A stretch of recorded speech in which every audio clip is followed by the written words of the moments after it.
కడప జిల్లా సమగ్ర అభివృద్ధికి కేంద్ర రాష్ట్ర ప్రభుత్వాలు సంయుక్తంగా 25,000 కోట్ల ప్రత్యేక ప్యాకేజీ ప్రకటించాలని సిపిఐ నేత గాలిచంద్ర డిమాండ్ చేశారు. కడప జిల్లా అభివృద్ధి కోసం ప్రజలతో కలిసి సమరశీల పోరాటాలకు సిద్ధం కావాలని సిపిఐ వైఎస్ఆర్ కడప జిల్లా కార్యదర్శి గాలిచంద్ర పిలుపునిచ్చారు. కడప ఉక్కు కర్మాగారం, కొప్పర్తి పారిశ్రామిక పార్కు, మూతబడిన పరిశ్రమల పునరుద్ధరణతో పాటు కొత్త పరిశ్రమలు ఏర్పాటు చేయాలని కోరారు. జిల్లా స్థాయి రాజకీయ సైద్ధాంతిక శిక్షణ తరగతులు 3 రోజుల పాటు బద్వేలు పట్టణంలో జరిగాయి. ఈ సందర్భంగా దేశంలో, రాష్ట్రంలో జరుగుతున్నటువంటి చారిత్రక నేపథ్యాన్ని, ఆర్థిక, రాజకీయ, సామాజిక కోణాలలో పాలక ప్రభుత్వాలు అనుసరించేటువంటి విధానాలపైన ఒక సమగ్రమైనటువంటి అధ్యయనాన్ని ఈ శిక్షణా తరగతుల ద్వారా పార్టీ శ్రేణులకు అందించడం జరుగుతోంది.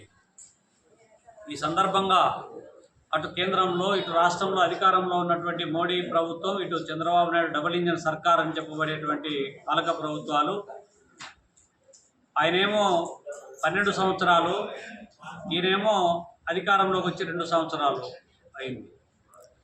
ఈ పాలనలో ప్రజలకు ఇచ్చినటువంటి వాగ్దానాలు ఒక్కటంటే ఒక్కటి అమలు చేయకపోగా ప్రజలకు వ్యతిరేకమైనటువంటి చర్యలను ముమ్మరం చేస్తూ ఉన్నారు. ఉన్నవాడికి లేనివాడికి అంతరం సృష్టిస్తూ ఉన్నారు. ప్రజలు ప్రజా సమస్యలు గాలికి వదిలేసి సనాతన ధర్మం పేరుతో, లేకపోతే మనువాద సిద్ధాంతం పేరుతో, కులం పేరుతో, మతం పేరుతో, ప్రాంతం పేరుతో, భావం పేరుతో, భాష పేరుతో తినే తిండిపైన, కట్టుకునే బట్టపైన ఆంక్షలు విధించి ఇవాళ వైషమ్య రాజకీయాలకు పాల్పడుతూ ఉన్నారు. ఫెడరల్ స్ఫూర్తికి విరుద్ధంగా బీజేపీ ఇతర రాష్ట్రాలపైన రాజకీయ కక్ష సాధింపుకు పాల్పడుతూ ఉన్నారు. రాజ్యాంగాన్ని అడుగడుగున ఉల్లంఘిస్తూ ఉన్నారు. ప్రజాస్వామిక విలువలకు పాత్రేస్తూ ఉన్నారు. ఎవరు ప్రశ్నించడానికి, మాట్లాడడానికి వీలు లేకుండా ఒక నిరంకుశ పాలనను ఇవాళ మోడీ ప్రభుత్వం ఆలోచన చేస్తూ ఉంది. ఇవాళ స్వతంత్ర దర్యాప్తు సంస్థల రాజకీయ ప్రయోజనాలకు వాడుకుంటా ఉంది. జ్యుడిషియరీని ఇన్ఫ్లుయెన్స్ చేస్తూ ఉంది. ప్రతి రంగాన్ని తన కనుసన్నల్లో నడవాలని ఆంక్షలు విధిస్తూ ఉన్నటువంటి నేపథ్యంలో, అప్రకటిత ఎమర్జెన్సీ దేశంలో అవనవుతున్నటువంటి నేపథ్యంలో పక్కనే మనం చూస్తున్నాము.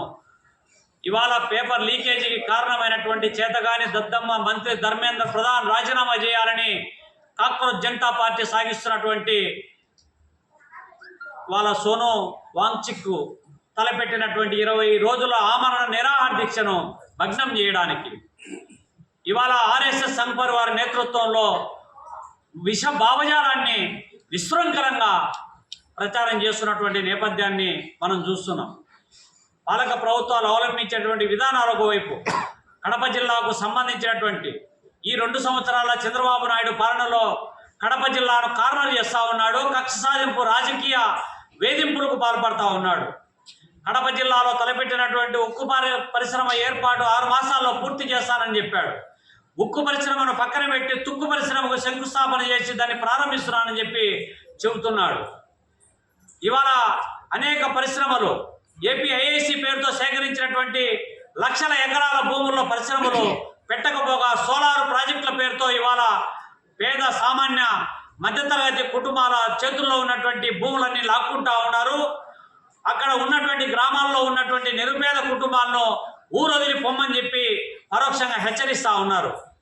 ఇంకోవైపు నీటిపారుదల ప్రాజెక్టులకు సంబంధించినటువంటి గాలిగడగిరి, అంద్రినివా, తెలుగంగా, రాజోలి రిజర్వాయర్కు సంబంధించి ప్రాధాన్యత క్రమంలో నిధుల కేటాయింపులో తీవ్రమైనటువంటి నిర్లక్ష్యం, అలసత్వం కొనసాగుతానే ఉంది. విద్యా వైద్య సంస్థలకు సంబంధించినటువంటి నిధుల కేటాయింపులో తీవ్రమైనటువంటి జాప్యం కొనసాగుతున్నటువంటి వైనాన్ని మనం చూస్తున్నాం.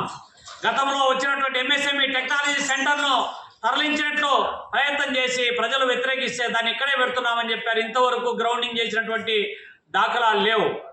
జిల్లాలో 8 నియోజకవర్గాలు ఉంటే 8 నియోజకవర్గాల సమగ్ర అభివృద్ధికి కావలసిన 7 మున్సిపాలిటీలు, ఒక నగరపాలక సంస్థ ఉంటే బ్యూటిఫికేషన్ పనులకు ఏర్పాట్లు కావచ్చు, లేకపోతే మౌలిక వసతులు కల్పన కావచ్చు, త్రాగునీటి ఎద్దడిని శాశ్వత పరిష్కారం చూపే అంశాలలో కావచ్చు, ఒక్కటంటే ఒక్కటి కూడా చేసినటువంటి దాఖలాలు లేవు.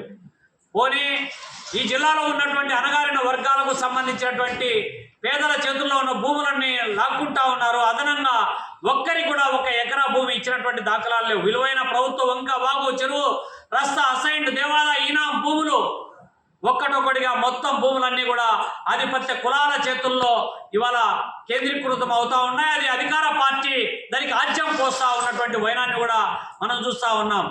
రాజకీయం అంటే ఈ జిల్లాలో కేవలం ఒక కులానికి సంబంధించి లేకపోతే కొన్ని కుటుంబాలకే పరిమితం చేసే వైనాన్ని కూడా మనం చూస్తున్నటువంటి నేపథ్యంలో ఆర్థిక, రాజకీయ, సామాజిక అసమానతలపైన అవిశ్రాంత పోరాటాలు చేయడమే ఏకైక లక్ష్యంగా, జిల్లా సమగ్ర అభివృద్ధికి 25,000 కోట్ల ప్రత్యేక ప్యాకేజీ సాధనే లక్ష్యంగా సమరశీల పోరాటాలు చేయడానికి భారత కమ్యూనిస్ట్ పార్టీ సిపిఐ సన్నద్ధం అవుతుందని చెప్పి ఈ సందర్భంగా తెలియజేస్తా ఉన్నాం.